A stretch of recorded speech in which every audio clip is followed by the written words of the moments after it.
ऐरावत अति शोभा संपन्न 4 दांतों वाला तथा श्वेत वर्ण का है। ऐरावत के अंजन, सुप्रतीक, वामन और पद्म ये 4 पुत्र थे। उसकी हथनी का नाम अभ्रमु था। श्वेता ने 4 द्विगंज भद्र, मृग, मंद और संकीर्ण द्विजों को उत्पन्न किया। संकीर्ण और अंजम यमराज के वाहन हैं।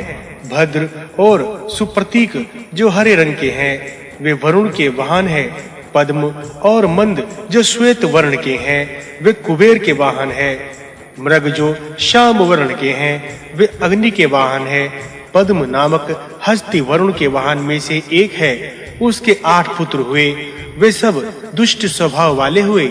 उनके वंश में सफेद बाल, नाखून वाले पीले रंग के मतंगंज उत्पन्न हुए। उन तथा अन्य नागों का वर्णन सुनाता हूँ। पुंडरिक नामक गज कपिल भूरे रंग का तथा रथांतर पुष्प वर्ण की शोभा वाला गज है। इन दोनों से सुप्रतिष्ठ तथा प्रमर्दन नामक पुत्र उत्पन्न हुए। इसके अलावा श्वेत शूल स्थूल प्रभूति ऊंचे शिखिल तथा शुद्ध बाल तथा नाखून वाले बलवान गज हुए थे। ये सब आकुलित नाम से कहे गए हैं। इनके वंश में पुष्प नंदन, बृहत आत्मा, षडदंत, दंत पुष्पवान, तभु पूर्णो नाम के गज उत्पन्न हुए। इनके हथनियों के समागम के द्वारा उत्पन्न हुए हैं। इनके वंश के लंबे होठों वाले, सुंदर दिखने वाले, श्याम वर्ण के, दुष्ट स्वभाव के, लंबे मुंह वाले और अनेक प्रकार की पीड़ा सहन करने में संशक्त गज उत्पन्न हुए। वामदेव नाम का हाथी काजल के समान काले रंग का है। शाम से वामन नाम का गज पैदा हुआ। इसकी स्त्री अंगदा थी। उसके नीलवत और लक्षण 2 पुत्र हुए। ये सभी गज दुष्ट स्वभाव वाले थे। इनके कंधे और शिरोभाग देखने में सुंदर थे। वृक्ष स्थल उनके विशाल थे तथा अति वेग से चलने वाले थे। इन गजों के वंश में जो विकृत नाम के गज पैदा हुए थे वे मनुष्य द्वारा बंधन में डाले जाते हैं। सुबतिक के समान सुंदर आकार वाला कोई भी गज दूसरा नहीं है।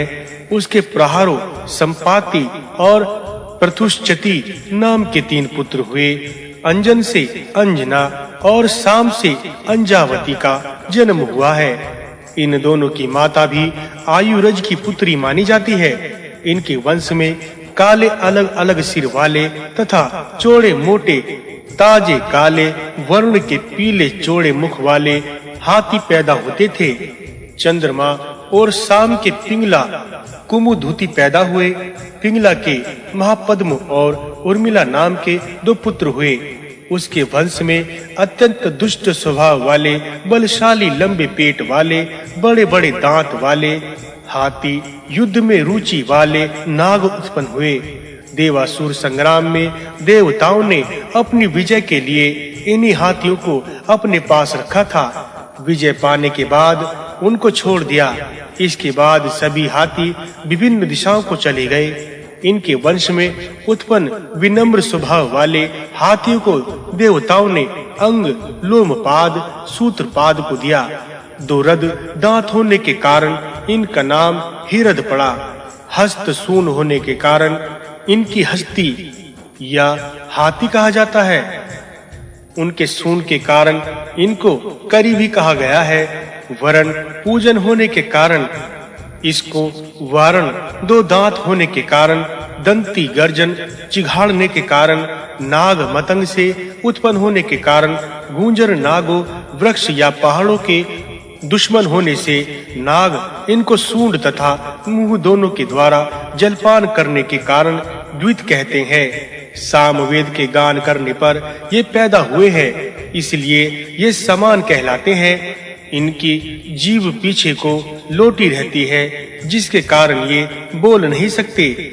ऐसा इनको अग्नि का शाप होने के कारण हुआ है। इनके बल की स्फूर्ति न रहना, लिंग और अंडकोश का छिपा रहना, सब कुछ ब्रह्मा, स्वयंभू तथा देवताओं के शाप से हुआ है। देव, दानव, गंधर्व, पिशाच, सर्प, राक्षस आदि जिन कन्याओं से पैदा हुए हैं, उनकी कन्याओं में द्विगंजों के संयोग से इन हाथियों की उत्पत्ति हुई है। इन हाथियों की कथा कह चुका हूँ। इन हाथियों का राजा विभावसु है। पूर्व दिशा में कौशिकी से समुद्र पर्यंत एवं उसके बाद गंगा तट से समुद्र तक पूरा प्रदेश अंजन नामक हाथी और उसके वंशज के अधीन कहा जाता है। विंध्याचल से दक्षिण तक गंगा के निकलने की जगह से लेकर करुष देश तक का जंगल सुप्रतीक नामक हाथी का जंगल है। उत्कल प्रांत के पश्चिम से लेकर वेदी देश के जो पांचांक जंगल है वह वामन नामक हाथी के वंशों का जंगल है। लोहित्य के दूसरे किनारे से पश्चिम समुद्र के किनारे के पर्वतों के पास तक का जंगल यमवन कहा गया है। हे प्रभु, रुद्र के अनुचर भूत भूमि से पैदा हुए हैं। इनमें से कुछ बहुत ही छोटे, कुछ समान आकार वाले थे और कुछ भूत लंबे कान वाले, लंबे होंठ तथा और जीभ वाले थे, लंबे स्तन वाले तथा लंबे पेट वाले, कुछ एक समान रूप वाले थे, कुछ एकदम वरुण थे। इनमें कुछ के नितंब बहुत लंबे थे, किसी के मोटे पिंडकार पेट थे तथा ये भूत गया, सरोवर, समुद्र, नदी इत्यादि जल के किनारे रहते हैं। इनमें कुछ काले रंग के हैं, कुछ गोरे रंग के हैं, कुछ नीले रंग के हैं, कुछ श्वेत रंग के हैं, कुछ पीले रंग के हैं और कुछ लोहित रंग के हैं, कुछ लाल रंग के हैं, कुछ चितकबरे रंग के हैं। इन सभी भूत गणों के स्वभाव दुष्ट राक्षसों के स्वभाव की तरह ही होते हैं तथा दुष्ट स्वभाव हैं। इनमें से कोई मुंज की तरह केस वाले, कोई हर्षी केस तथा कोई सर्प का जनेऊ पहनने वाले तथा किसी की आंखें फूटी हुई थी, किसी की कुरूप आंखें थी, किसी की एक आंख फूटी हुई है, किसी के बहुत सिर थे, किसी के एक भी सिर नहीं था, किसी के एक सिर था। कोई बहुत ही दुष्ट स्वभाव के थे, कोई बहुत रोम वाले थे, बिना रोम के थे, कोई बहुत लंबी जटाओं वाले थे, कोई कुबड़े थे, कोई बोने थे, किसी के एक कान थे, कोई एक बड़े कान के थे, किसी के कान खोटे के समान थे, कोई बिना कान के थे। कितने के नाखून थे, कितने के नहीं थे, किसी के एक भी दांत नहीं थे, किसी के दो जीभ भी नहीं थी, किसी के दो जीभ हैं, एक हाथ थे, किसी के दो हाथ थे, किसी के 3 हाथ थे, किसी के एक भी हाथ नहीं था, किसी के एक पैर था, किसी के 2 पैर थे तो किसी के 3 पैर थे, किसी के बहुत से पैर थे, बहुत से बलवान है, बहुत से योग अभ्यास करने वाले हैं, बहुत से क्रूर बुद्धि के हैं, कोई अपनी इच्छा अनुसार रूप रख घूमने वाले हैं, बहुत से शुभ कल्याणकारी तथा पुण्य कार्य करने वाले तथा मीठा बोलने वाले थे, कोई अपने हाथों में कुश रखते थे, कोई अपने हाथों से खाने वाले थे, कोई सिर से खाने वाले थे, कोई मुंड माला वाले पहनने वाले थे, कोई हाथों में धनुष बाण रखते थे, कोई मुदगर हाथों में रखते थे, कोई तलवार और भाले रखते थे। किसी के नेत्र चमकते हुए होते हैं, कुछ अन्न के खाने वाले होते हैं, कुछ मांस के खाने वाले होते हैं, बहुत से सुंदर होते हैं, बहुत से करूप होते हैं, बहुत से रात के समय तथा संध्या के समय घूमने वाले होते हैं, बहुत से केवल दिन में ही घूमते थे। ये सभी निशाचर ब्रह्मचारी होते थे। इनमें किसी की स्त्री तथा पुत्र नहीं था। ये सभी निशाचरों को भूत न पैदा किया।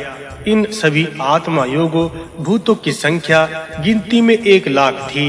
मैंने आपको भूति के सभी पुत्रों का वर्णन सुना दिया है। कपीशा कूपमा रानी ने कुष्मांड के संभोग से पिशाच दंपति को पैदा किया। ये सभी कपीश भूरे रंग के थे। कपीश रंग होने के कारण इनको पिशाच कहते हैं। ये सभी मांस खाने वाले थे। इनके अलावा 16 पिशाच दंपति घोर। अब मैं आपको इनके वंशधारों का नाम सुनाऊंगा। ये सभी मनुष्य के खाने वाले थे। इन 16 दंपति के नाम इस प्रकार है: छगल और छगली, दूसरा वक्र और वक्रमुखी, तीसरा सूचिमुख और चौथी कुंभपात्र और कुंभी, पांचवा वज्रदंष्ट और दुंदुभी, छठा उपचार और अपचार, सातवां उल्लू, उल्लूखल, उल्लूखनी, आठवां अनेक और अनेकों, नवा खंडो और कुखंडिका, दसवां पाणिपात्र और पाणिपात्री, 11वां पाशु और पाशुमती, 12वां नितुराड़ और नितुराड़ी, 13वां निपुण और निपुणा, छलाद और उच्छेषणा तथा पुस्कंद और स्कंदिका, ये 16 पिशाच दंपतियों के गण माने जाते हैं।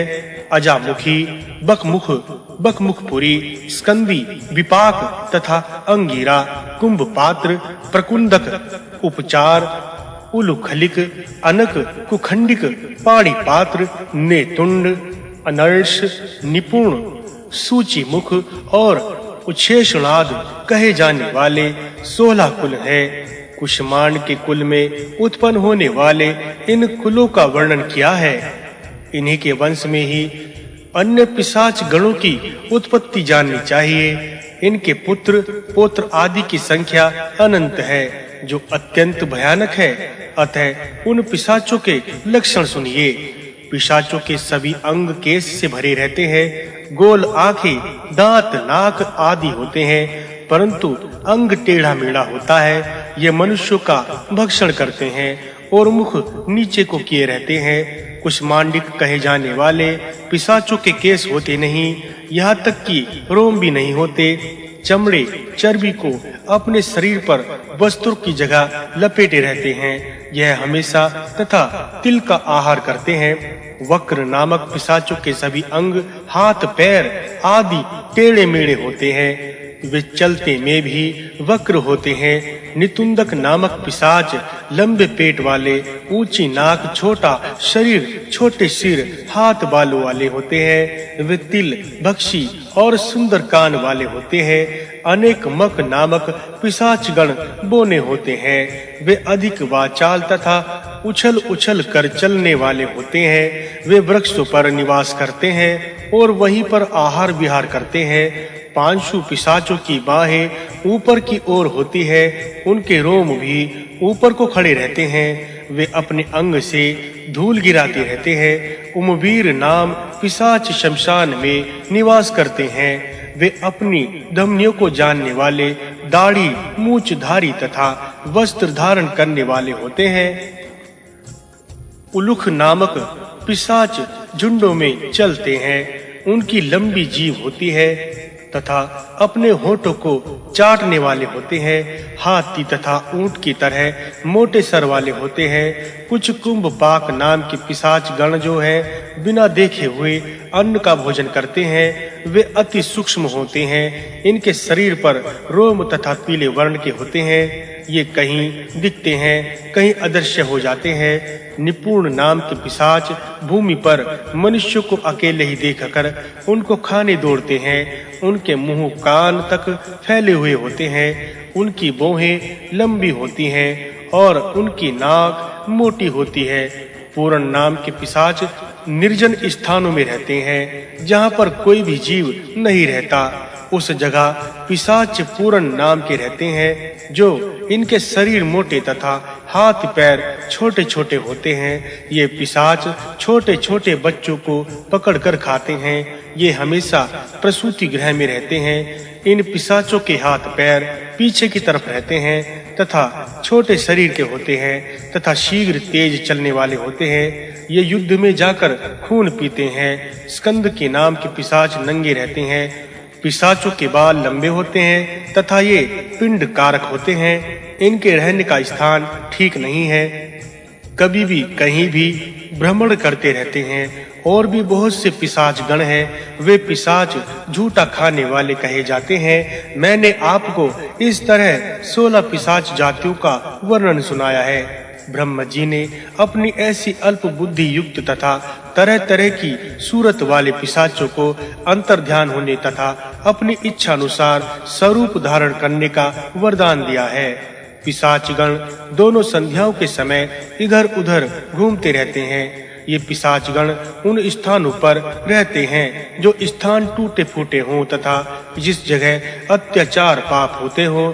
बिना लिपे पोती जगह पर रहते हैं, दीपक न जलता हो। इसके अलावा राजमार्ग, गलियों, घर के समीप के उपवन, चबूतरे, चौराहे, द्वार देश, अकेले मार्ग में, नदियां, तीर्थ, देवताओं के कल्पित वृक्ष और शमशान के पथ में ये सर्वत्र पिशाच गण निवास करते हैं। ए धार्मिक जन, वर्ण आश्रम के हीन शिल्पी जन आदि को पिशाचों की आजीविका का कहा जाता है। चोरी, विश्वासघात एवं अनन्य कुत्सिंग ढंग द्वारा पैदा किया हुआ धन पिशाचों की जीविका है। मधु, मांस, भात, दही, तिल का चूरा, मदिरा, आवास, धूमा, हल्दी, तेल, खिचड़ी, गुड़, मोथा, गुड़ और भात एक काले कपड़े में रखकर धूप और पुष्प इन सब के साथ पर्वों के दिन पिशाचों को बलि प्रदान करनी चाहिए। महेश्वर सभी भूतों का स्वामी है। दृष्टा के व्याघ्र और सिंह पुत्र रूप में पैदा हुए, चीते, बाघ और शेर आदि भी पैदा किए। इसके पश्चात अब आप लोग रषा की संतानों का वर्णन सुने। रषा की मीना माता, कृता, परिकृता और जो अनुव्रता है, ये 5 पुत्रियां थी। इनके पुत्र मकर जो 1000 दांत वाले हैं, पाठीन, जल जंतु, तीमी, विशेष मछली, रोदित रोहू, ये सभी मछलियां मीना की संतानें हैं। इसके अतिरिक्त छोटे बड़े आदि चारों तरह के ग्रह, निशक और शिशुतार आदि भी मीना की संतानें हैं। व्रता के जन्म के जंतु तथा जो कच्छप, कछुआ, सभी प्रकार के शंख आदि पैदा हुए, जिससे अनुव्रता ने मेंढकों के सभी प्रकार जाति को, ऐरण्य और शंभुक, घोंगा के सभी भेदों को जन्म दिया है तथा कालपूर तथा और जलाकोट को भी उत्पन्न किया है। ये ऊपर कही गई 5 शाखाएं ऋषि के वंश के वर्णन की। तिर्यक योनि के वंश का विस्तार तो बहुत ही विशाल है। अब मैं स्वेज पसीने से पैदा होने वाले जीवों का वर्णन करूंगा। हे द्विजो, इन स्वदेज जंतुओं के पैदा करने वाले तो मनुष्य ही हैं। स्वेद और मल से पैदा होने वाले जीव जंतु उष्ण कहलाते हैं। शिरवाल और वस्त्रों में होने वाले जुआ आदि जीव यूका कहलाते हैं। सूर्य, चंद्र और अग्नि से तपी भूमि में जो जीव उत्पन्न होते हैं तथा जो बादलों के पानी से भीगने पर तृण आदि में जो जीव पैदा हो जाते हैं, वे सब स्वदेज कहलाते हैं। धूप से जल में, वर्षा के कारण मृग आदि शरीरों में जो अनेक जंतु उत्पन्न होते हैं, वे मीनक, पिघल, दंश, तितरपुत्रक, नील, चित्र, अलक आदि की संख्या बहुत अधिक है। ये जंतु जलद तथा स्वेदज दोनों ही कहे जाते हैं। इनके अलावा घी, उर्द, मूंग से जो भी जंतु उत्पन्न होते हैं, इसी प्रकार बेल, जामुन, आम, सुपारी आदि फलों से भी अनेक जंतु उत्पन्न हो जाते हैं। मूंग, कटहल, चावल, सूखे वृक्षों की कोटर तथा बहुत समय की रखी वस्तुओं से उत्पन्न भी अनेक से जंतु वस्तु विशेष होते हैं। हे ब्राह्मणों, काठ सदी वस्तुओं, घून और शूद्र जंतु उत्पन्न होते हैं। वृक्षों से एक प्रकार की नीली मक्खियां पैदा होती हैं। सभी प्रकार की सूखी वस्तुओं से पुत्रिका उत्पन्न होती है। शीतवों से अनेक प्रकार के वर्षाकालीन सर्प पैदा होते हैं। सूखे गोबर से बिच्छू उत्पन्न होते हैं। इसी प्रकार गाय और भैंसों के शरीर से भी स्वदेज जीव उत्पन्न होते हैं। मछली आदि जंतु तो अंडों से पैदा होते हैं। इसी प्रकार कबूतर, कूरर आदि पक्षी भी अंडे से पैदा होते हैं। छोटे-छोटे सूक्ष्म जो यूक भी अंडों से उत्पन्न होते हैं। केकड़ा, 8 पैर वाला जंतु विशेष भी अंडे से उत्पन्न होता है। इसी प्रकार की मक्खियां भी अंडों से उत्पन्न होती हैं। कुछ मक्खियां कीचड़ व जल में रहती हैं। सभी प्रकार के मच्छर, भोरे, पुत्रिका, पुत्र सप्तक आदि तुच्छ जंतु तृणों से उत्पन्न होते हैं। मणि छेद तथा व्याल ये पोतज कहलाते हैं। करीशों से उत्पन्न शतबेरी के बहुत से भेद हैं। इस प्रकार से स्वेदज जंतु की संख्या असंख्य है। मैंने इन्हें संक्षेप में तुम्हें कह दिया है। ये सब जन्म प्रकांतक कर्म के अधीन रहते हैं। इसके अतिरिक्त निगृत्य प्राणी उपसर्गज कहे जाते हैं। जन्म लेने वाले कुछ प्रापरिपूत कहलाते हैं तथा कुछ ओत्पत्तिक कहे जाते हैं।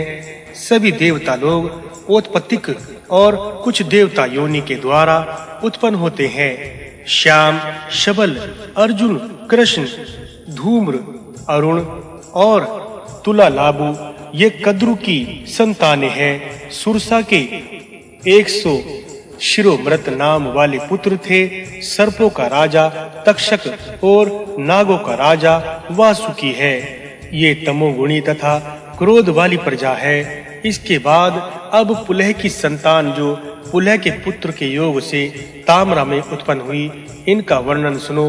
ये संतानें खूब प्रसिद्ध हैं। शयनी, भासी, क्रोची, धृतराष्ट्री और शूकी ये ताम्र की संतानें हैं। इनमें शयनी तो अरुण की पत्नी हुई। उसके संपत्ति और जटायु 2 बलवान पक्षी उत्पन्न हुए। जटायु के जो पुत्र उत्पन्न हुए कौवा, गिद्ध और अश्वकर्णी है। संपत्ति ने एक पुत्र और एक कन्या को जन्म दिया है। भासी, क्रोची, शूकी, धृतराष्ट्री और भाद्रा ये गरुड़ की पत्नी बनी है, जिनकी संतानें निम्न प्रकार से हैं। उनको यथाक्रम आप लोगों को सुनाता हूँ। इन पक्षियों में ये गरुत्मान के द्वारा शूकी ने त्रिशिर सुमुख, बल महाबली पृष्ठ, सुंदर त्रिशंख नेत्र और सुरस नाम 6 पुत्रों को जन्म दिया। इस गुरुत्मान गरुड़ के पोत्रों की संख्या 14,000 है। उनके इन पोत्र आदि की संख्या के द्वारा ही संसार में जहाँ-जहाँ अपना वास करके रहते हैं, उनके स्थानों को मैं आपसे वर्णन करता हूँ। समस्त सालमली द्वीप, सारा देवकूट पर्वत, पर्वतों का राजा मणिमान और सहस्त्र शिखिर, पर्णमाल, सुकेश, शतशृंग, कोरज, पंच शिखिर, क्षेमकूट आदि जो पर्वतों पर वे पक्षीगण सदा निवास करते हैं, बहुत बलशाली गरुड़ के नाम से पुकारे जाते हैं। उल्लू, कबूतर, मुर्गी, मोर, गोरैया, कौवा, तीतर इत्यादि पक्षी भासी के पुत्र माने जाते हैं। क्रौची से वारधीणस नाम के पक्षी पैदा हुए। क्रूर, सारस, बगुले इत्यादि मांसाहारी पक्षी लेसैनी से उत्पन्न हुए हैं। हंस, कलहंस, चकवा इत्यादि पक्षी को धृतराष्ट्र ने पैदा किया। इनके पुत्रों और पुत्र आदि को की संख्या असंख्य है। मैंने आपसे गरुड़ की संतान का वर्णन किया है। अब मैं आपको इस संतानों का वर्णन सुनाऊंगा। इससे बहुत सुंदर कमल के समान नेत्र वाली 3 कन्याएं पैदा हुई। उन तीनों कन्याओं ने लता, पेड़, पौधे और अनेक तरह की वनस्पतियों को पैदा किया। उन कन्याओं के लता, बल्ली तथा विरुधा नाम थे। लता ने वनस्पति को पैदा किया और फूल फल से शोभित वृक्षों को पैदा किया। बल्ली ने गुल्मों को पैदा किया और बांस इत्यादि को पैदा किया। वरुधा की संतान विरध के नाम से प्रसिद्ध है। अभी मैंने आपको कश्यप के वंश की संतान का वर्णन सुना दिया है। मैं आपको कश्यप की प्रजाओं की सृष्टि का वर्णन आपको सूक्ष्म रूप में सुना चुका हूँ। इस सृष्टि क्रम को बहुत विस्तार के साथ हजारों वर्षों में भी नहीं कहा जा सकता। कश्यप जी की 2 स्त्रियां थी। इनमें अदिति धर्मपरायण थी और दीति बलशाली थी। ये दोनों अपनी कठिन शुद्ध आत्मा के कारण मायाविनी कहलाती हैं। मुनि अध्ययन करने वाली तथा जो गंधशील कहलाती हैं, जो अरिष्टा गाने वाली कहलाती है तथा खशा क्रोध करने वाली कहलाती है। करदू बहुत दुष्ट स्वभाव की कहलाती है और क्रौची बहुत सुनने वाली तथा अध्ययन करने वाली कही जाती है। ईरा अनुग्रह करने वाली कही जाती है तथा दनायु भक्षण करने वाली कहलाती है। विनता भार ढोने वाली कही जाती है तथा ताम्रा पाश रखने वाली कही जाती है। शील सदाचारी स्वभाव से ये सब लोक में पूज्य माताओं का संक्षेप में वर्णन है। कश्यप जी की संपूर्ण प्रजा अपनी अपनी माताओं के कुल और स्वभाव के अनुसार थी। देवता, असुर, गंधर्व, यक्ष, पिशाच, राक्षस, सर्प, पशु, पक्षी, लता, बल्ली इत्यादि सभी प्रजाएं इस तरह की मानी जाती हैं। मनुष्य के ये चार साधन ही धर्म के अर्थ, काम, मोक्ष साधन है। सभी मनवंतरों में मनुष्य का जन्म ही श्रेष्ठ माना गया है। मृत्यलोक में सुर और असुर अपने कार्य की सिद्धि के लिए बार-बार मनुष्य रूप में जन्म लेते हैं। देवताओं, असुरों, गंधर्वों, अप्सराओं, यक्षों, पिशाचों, सर्पों, पक्षियों, पशुओं, कीड़ों, मनुष्यों, ब्राह्मणों तथा सभी प्रकार की औषधियों का वर्णन मैंने आपसे कह दिया है। जो मनुष्य इस कथा को श्रद्धा सहित पढ़ता, सुनता, सुनाता है, वह दिगर आयु होकर धन धान्य वैभव तथा सुख प्राप्त रहता है। अतः इस कथा की कभी निंदा नहीं करनी चाहिए। ऐसा कह मनुष्य इस लोक में भी सुखी रहता है और परम गति को पाता है। श्री वायु महापुराण का 69वां अध्याय संपूर्ण। श्री वायु महापुराण का 70वां अध्याय प्रारंभ। ऋषियों के वंशों का वर्णन। सूत जी बोले, हे ऋषियों, इसके बाद प्रजापति ब्रह्मा जी ने कश्यप जी के द्वारा सभी सृष्टि पूर्ण होने के बाद उनके ऊपर उनका स्वामी राजा बनाने का विचार किया। संपूर्ण ब्राह्मणों, विरुद्धों, नक्षत्रों, ग्रहों, यक्षों के ऊपर प्रजापति ब्रह्मा जी ने चंद्रमा को राजा बनाया। अंगिरा ऋषि की समस्त प्रजा का राजा बृहस्पति को बनाया। भृगु जी के वंश की सभी प्रजाओं का राजा शुक्र जी को बनाया। आदित्य का राजा विष्णु जी को बनाया। मरुतों का राजा वासव को बनाया। दैत्यों का राजा प्रहलाद को बनाया। साध्यों का राजा नारायण को बनाया। रुद्रों का राजा शंकर को बनाया तथा दानवों का राजा विप्रचित को बनाया। जल का राजा वरुण को बनाया। राजाओं को यक्षों, राक्षसों के धन संपत्ति का राजा कुबेर को बनाया। पितरों के राजा यम को बनाया। भूत पिशाचों के राजा भगवान शंकर जी हुए। पर्वतों का राजा हिमालय बने। नदियों का सागर राजा हुए। गंधर्वों के राजा चित्ररथ हुए। अश्वों के राजा उच्च शर्वा हुए। गाय, बैल, हिरण तथा अन्य सभी प्रकार के पशुओं का राजा सिंह हुआ। सभी प्रकार के पक्षियों का स्वामी गरुड़ जी को बनाया। ऐसे शरीर भूतों में गंध का स्वामी मारुत को बनाया। शब्द, आकाश तथा बल का स्वामी महाबली वासुदेव को बनाया। दांत वाले सभी सर्पों का स्वामी शेष नाग जी को बनाया और नागों का स्वामी वासुकी को बनाया। सारी सर्प और नागों का स्वामी तक्षक को बनाया। सभी नदी, पर्वत, सागर, मेघ और आदित्य का स्वामी पूर्जन्य को बनाया। सभी अप्सराओं का स्वामी कामदेव को बनाया। ऋतु, मास, पक्ष, विपक्ष, मुहूर्त, पर्व, काल, काष्ठा आदि के प्रमाण, दोनों आयनों के गणित और योग का स्वामी संवत्सर को बनवाया। इसके पश्चात प्रजापति ने पूर्वा दिशा में रज के पुत्र सुदामा को राज नियुक्त किया। फिर पश्चिम दिशा में रज के पुत्र महात्मा केतुमान अच्युत को राजा बनाया। इसके बाद सूर्य भगवान के पुत्र महाराज मनु की सभी मनुष्य मात्र का अधिपति नियुक्त किया। ये सभी अधिपति गण आज भी 7 द्वीपों एवं नगर वाली संपूर्ण पृथ्वी पर उसी प्रकार धर्म पूर्वक प्रजा का पालन कर रहे हैं।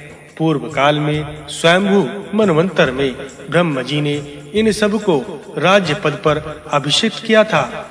हर एक मनवंतर में जो मनु होते हैं वे ही राजा बनाए जाते हैं। इस प्रकार बीते हुए मनवंतरों में ना जाने कितने राजा बीत गए और जो आगे के मनवंतरों में और भी अनेक राजाओं का अभिषेक किया जाएगा। ये भूत एवं भविष्य के राजा लोग मनवंतरों के अधीश्वर कहे जाते हैं। इन्हीं नरपतियों ने राजा पृथु को राजा सुयक्ष में अभिषेक किया था। समस्त प्रजाओं के अधिपति कश्यप जी ने कठोर तप करके यह विचार किया कि मेरे 2 पुत्र गोत्रों की वृद्धि करने वाले हों। उस समय कश्यप को 2 पुत्र ब्रह्म के मनोयोग पूर्वक वत्सार और असित नामक 2 पुत्र हुए। वत्सार के निध्रुव और रैम्य का जन्म हुआ। रैम्य की संतानों को रैम्यगण कहते हैं। निध्रुव की संतान निम्न प्रकार की जाननी चाहिए। च्यवन के सुमेधा की उत्पत्ति सुकन्या के गर्भ से हुई। निध्रुव की पत्नी जो थी वह कुंडियाई गणों की माता थी। आसत ये एक पर्ण नामक पत्नी में ब्रह्मिष्ठ का जन्म हुआ। शांडिल्य की बातें सुनकर देवल परम यशस्वी पुत्र हुए। निध्रुव गणों, शांडिल्य गण और रेम्य गण सभी तीनों गण कश्यप गोत्रीय हैं। वर आदिक देवगण देवल की संतानें हैं। मनु के 11वें चतुर्योग बीत जाने पर इन प्रजाओं की सृष्टि हुई है। मानस के पुत्र ऋषियंत थे। ऋव्यंत का पुत्र दम नाम से प्रसिद्ध हुआ। इनके पुत्र भी मानस कहलाए। इन्हें तृण बिंदु भी कहा जाता है। तीसरे त्रेता युग के प्रारंभ में वे राज करते थे। इनकी कन्या इडिविला थी। अपने सौंदर्य में अनुपंप थी। वह कन्या पुलस्त को ब्याही थी।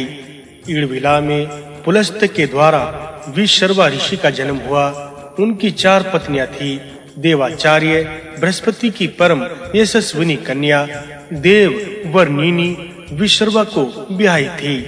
माल्यवान की पोषेणकरा और वाका नामक कन्याएं भी विशर्वा की पत्नी थी तथा माली की केकसी नामक कन्या भी विशर्वा को ब्याही थी। अब उनकी संतानों को सुनिए। सबसे बड़े पुत्र वैश्रवण थे। कुबेर को देववर्णी ने उत्पन्न किया। उनका स्वरूप राक्षसों का था। ज्ञान ऋषियों का सा था और विधान देवों के समान था। उसमें बल असुरों का सा था। 3 चरण थे। शरीर अति विशाल था। सिर बड़ा था। 8 दांत थे। हरे रंग की दाढ़ी थी। कान खुंटे के समान खड़े थे। वे लाल रंग के थे। एक भुजा लंबी और एक छोटी थी। वे देखने में पीले वर्ण का भयानक लगता था। उसे संसार की माया आदि का पूर्ण ज्ञान था। ऐसे विश्व रूपधारी पुत्र को देखकर पिता ने कहा, यह स्वयं कुबेर है। कुत्सिक या भद्दा बैर शरीर अर्थात जिसका शरीर भद्दा हो, यह कुबेर विशर्वा का पुत्र वैश्रवण नाम से भी प्रसिद्ध हुआ। कुबेर के हरदी नामक पत्नी में नल कुबेर का जन्म हुआ, जो परम विख्यात पुत्र हुए। इसके अतिरिक्त विशर्वा की पत्नी केकसी के गर्भ से रावण, कुंभकर्ण, शूर्पणखा तथा विभीषण का जन्म हुआ। रावण का कान खुंटे की तरह खड़ा था। उसके 10 गंठ थे। वह पिंगल वर्ण का था। बाल उसके लाल रंग के थे। जन्म से ही काजल के समान काला था। बड़े बड़े दांत थे। कंठ लाल थे। बड़ा भारी बलवान था। उसकी सेना भी बलवान थी।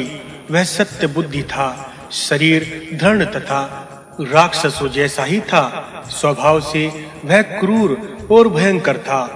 बहुत जोर का रव शब्द करने के कारण उसका नाम रावण पड़ा। पूर्व जन्म में वह दैत्यराज हिरण्यकशिपु का नाम था। इस राक्षस ने 4 युगों तक राज्य किया। वह राक्षसों के राजाओं में 13वां राजा था। इसके शासन काल की अवधि विद्वानों ने 5 करोड़ 61 नियुक्त बताई है। 60 लाख वर्षों तक वह रावण देवता और ऋषियों को घोर कष्ट देकर 24वें त्रेता युग में अपनी तपस्या के नष्ट हो जाने पर वह महाराज दशरथ के पुत्र रामचंद्र जी के हाथों से सेना सहित मारा गया। पुष्पोत्कटा के महोदर प्रहस्त, महाअंशु और खर नामक पुत्र तथा एक कुंभीनसी नाम की कन्या हुई। बाला की संतानों में नीशरा, दूषण, विधु, जहा नामक राक्षस पुत्र और असलिका नामक कन्या पैदा हुए। ये 10 राक्षस पुलस्त्य के वंश में बड़े क्रूर और देवताओं से भी अजय थे। कुबेर सभी पक्षों का पुलस्त्य गोत्रीय राक्षसों का अगस्त्य और विश्वामित्र के गोत्र के वेद पणिगणों का व्रत आदि करने वाले किंतु क्रूर ब्रह्म राक्षसों का वह राजा बनाया गया। अंध राक्षस गण यज्ञ मुख हैं। यातुधान तथा ब्रह्मधान और वार्ता ये तीनों दिन में गमन करते हैं, रात में नहीं। चौथे राक्षस निशाचर कहे गए हैं जो रात में गमन करते हैं। पुलस्त्य गोत्रीय ये राक्षस 7 प्रकार के कहे गए हैं। ये राक्षस गोल आंख के, पिघल वर्ण, महान काय, विशाल पेट, 8 दांत वाले तथा काले शंकु के समान कान वाले तथा ऊपर को उठे हुए रोम वाले हैं। इनके मुख कान तक फटे होते हैं। इनके बाल मूंछ और धुएं के समान होते हैं। सिर बड़े होते हैं। कोई देखने में सफेद मालूम पड़ते हैं, कोई बहुत छोटे और कोई बहुत छोटे और कोई उससे भी छोटे, कोई बहुत बड़ी भुजा वाले। इससे किसी के मुंह में ताव के समान लाल और जीभ तथा होंठ लंबे होते हैं और नाक मोटी और बोहें लंबी होती हैं। किसी के मुख तावे के समान चमकते हुए होते हैं। किसी के वर्ण नीले रंग के होते हैं। ग्रीवा लाल वर्ण की थी। देखने में महाभयंकर समूह बांधकर चलने वाले, अति भयानक कर्म करने वाले, कुंडल अंगत तथा माला चंदन पहने हुए, मुकुट तथा मुकुट पाग बांधे हुए अति दारुण थे। ये अन्न खाते थे तथा मांस भी भक्षण करते थे। ये सब के मायावी हैं, इसलिए इनके बल पराक्रम का किसी को पता नहीं चलता था। पुलह के सभी पुत्र मृगव्याल तथा एवं द्रंष्टा वाले जीव पैदा हुए। इसके अलावा भूत, प्रेत, पिशाच, भोरे, हाथी, बंदर, किन्नर, मोर, किंक पुरुष तथा अन्य मायावी एवं महाक्रोधी जीवों को उत्पन्न किया। वे सब पुलह की संतानें हैं। विवस्तु मनवंतर में महर्षि क्रतु के कोई संतान नहीं हुई। अपने तेज को समेटकर वे अपने ही स्थित रहे। वनिष्ठिक ब्रह्मचारी ये अब तीसरे प्रजापति अत्रि के वंश का वर्णन सुनिए। अत्रि के 10 पत्नियां थी जो महासुंदरी तथा अति पतिव्रताएं थी।